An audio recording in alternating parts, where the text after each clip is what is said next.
Now, for the very latest on the ground, we're joined from Maputo by Mozambican journalist and activist Clemente Carlos. Good afternoon, Clemente. Thank you very much for joining us on the program as always. So government has revealed in that press briefing a bit earlier on that in fact 1,534 prisoners had escaped, not the 6,000 that was bandied about. Just take us through what else they revealed in that presser.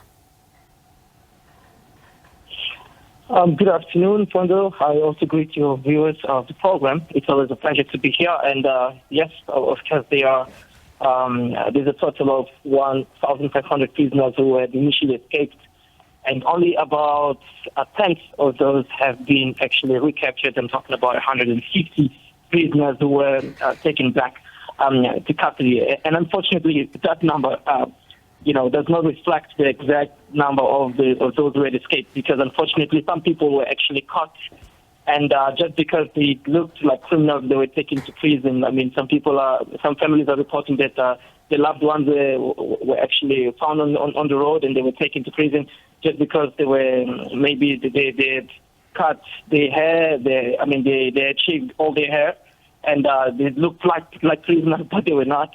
Because most of those prisoners, if not all, they were not wearing the prison uniform. They were wearing their own casual clothing, and that has somehow made it difficult for them to be identified once they fled the prison. Mm-hmm. Now, I'm very skeptical to revealing figures because, right now there's a lot of fake news around. We do our own investigation, but sometimes reports can also be a little bit biased depending on what the government wants us to believe, or what other movements also want us to believe. But what I can tell you is that they say that the people who were killed, so the prisoners who were taken back into custody and were killed, it was because one of them, who actually fled with a firearm, shot a soldier, and then their colleagues went back to the maximum prison to actually pay revenge. So when they were recaptured, then they opened fire. And Clemente, sorry to interject there. Just for clarity, you're saying that the prisoners of the 33 that were killed, it's not that those prisoners probably died during a scuffle while they were attempting to escape. You're saying these were prisoners that were recaptured, and then when they arrived in prison, they were just deliberately killed. There was no scuffle. Yes, that's what happened. Actually, they were not killed while they were trying to escape. Apparently, they were first captured because, we've got videos, they're all over social media here in Maputo, of, some of the prisoners who were even interacting with the police. Mm-hmm. We have videos of young men interacting with the police after they've been recaptured. And, they were even asking them questions as to how long were you in jail. The one man was saying that he was in jail since 2020.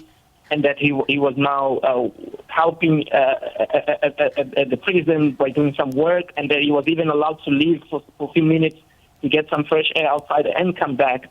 So after that conversation, we then saw pictures of the same young man laying on the ground and with bullet wounds on his head, laying dead. So that's how bad the situation looks.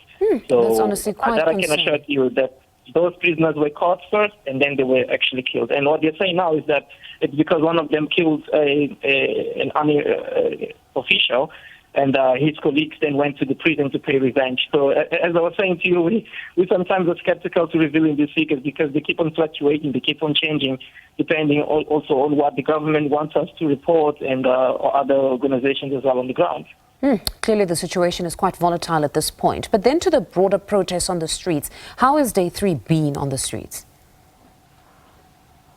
It's a bit scary. The maximum prison is not away from the center of Maputo where our houses are. We are actually living in the neighboring areas to the maximum prison. So you can already imagine the tents. It's a bit terrifying. It's a bit scary because when you talk about a maximum prison, you think of the worst criminals in town. The General Command of Police, Bernardino Rafael, as you mentioned, himself actually said that about 29 of those, prisoners who had escaped were actually terrorists. So you can then imagine how terrifying that must feel. And, even yesterday, I'm hearing reports of at least 2 people who were assaulted by apparently those prisoners. And, that's how bad the situation is, because only a tenth of them were recovered. And still, amongst those 150, not all of those were prisoners. They were mistakenly taken to prison and they were released. So I can say perhaps even less than 100 were actual criminals. What a turn of events, because yesterday when you and I were speaking, it seemed as though those prisoners were saying that most of community members should not fear them because they're here to be part of the revolution. So actually all that they had stated was false. They were just opportunistic. They saw that there was unrest and they decided to break out of prison, but for their own ends. Mfando, let me give you a picture. The Minister of Justice and Correctional Services, or Justice and, we call it Minister of Justice and, Minister of Justice and Religious Affairs. Sorry, I was just doing a quick translation Portuguese to English. So she's the Minister of Justice and Religious Affairs, Helena Kida. She came out to the public and made a statement saying that those people were not somewhat influenced by the strikes outside the prison, because there is no way the people from outside could actually have access to the prison, to the inmates. And that makes a lot of sense.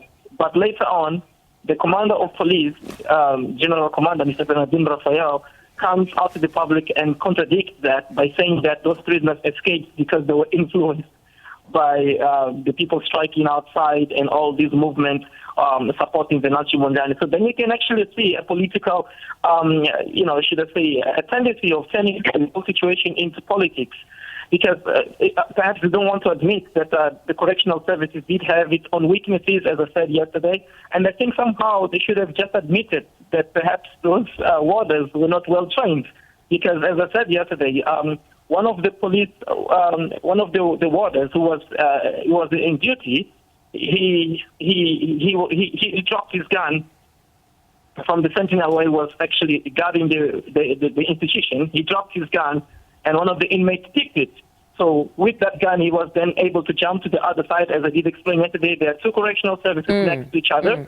And then he went to free the other inmates on the other side. They jumped the wall and they went to free the other one. So I think it would have been fair enough of the police commander to actually admit that, yes, there is some level of lack of preparedness from the police. I mean, or perhaps yesterday they didn't have enough men in duty to actually secure that things like this do not happen. Because, I mean, if they can just do that so easily at the maximum security prison, then what to say about those low-ranked prisons in comparison to the maximum security one? That's really worrying. It's really terrifying. I mean, it's something just despicable. And unfortunately, that's what the picture is like. I mean, you can then make your own analysis, as I did explain, that the Minister of Justice and Religious Affairs says one thing, and then the General Command of Police says the other. So what to believe? I mean, it's just crazy. Clemente, no, I suppose that one is still very debatable as to whether they were influenced by the unrest taking place outside or not, or as you say, possibly that you've got prison officials that are not properly trained. But I suppose as the days progress, it will become evident or clearer what exactly could have happened that led to that coincidence where you've got unrest outside and then now you've got prisoners breaking out of prison. But thank you very much, as always, for that update. That's Clemente Carlos, Mozambican journalist and social activist in that country.